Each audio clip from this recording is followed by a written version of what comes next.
It left my door, went straight from Seattle all the way across, and then pulled up right here on Barclay. That was the one thing that I could do with art. I could sculpt, and I could feel good about myself. It just sort of carved this path, and I've been making art and sculpting, working in clay, wax, stone, whatever, literally since I was 13. We're creating 2 glass fountains for Mr. Silverstein, who I ran into about 15 years ago and asked me what would I create in this park. Started sending him pictures, and we came up with this bodywork called Steam Portraits. It's based on water.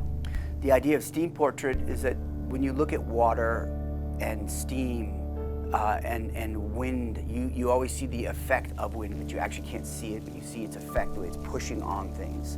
And the fact that it's always in a sense of motion. Showed him some pictures of the piece I did at the Museum of Glass, which was all about water, the emotive nature of water. I built the footprint. I actually built a basin. I knew it was a fountain. I knew it had to be 6 feet by 6 feet, and I knew I couldn't go above 11. Down, Leonard, nice and slow. He's above the hole. Okay, all the way down. Yep. Up.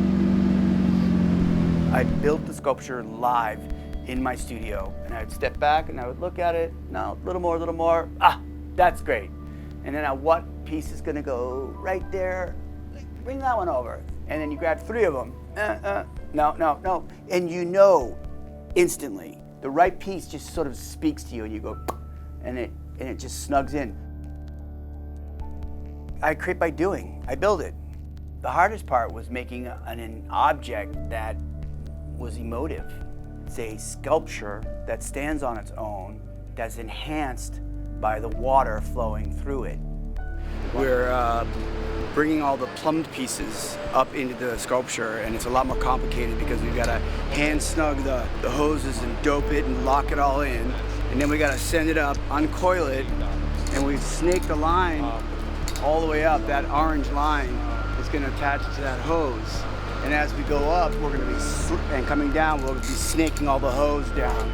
So I wanted to give the viewer not just a shot of water, from a normal fountain. I wanted to create a landscape that was, from any angle, was changing. Why glass? Because you can see through it, and it's affected by light, and it's not going to be static, so that the viewers who come to the park can get a different view. And suddenly the light turned on, and maybe you'll give that person a moment to stop and pause and just go, look at that. And then you watch the water. That's the purpose of the pieces, to give people a break. And it's a little gem. It's a little pocket park in this immense city. And you can find a little quiet moment. Watch light, watch things change, and watch the world go by, and connect.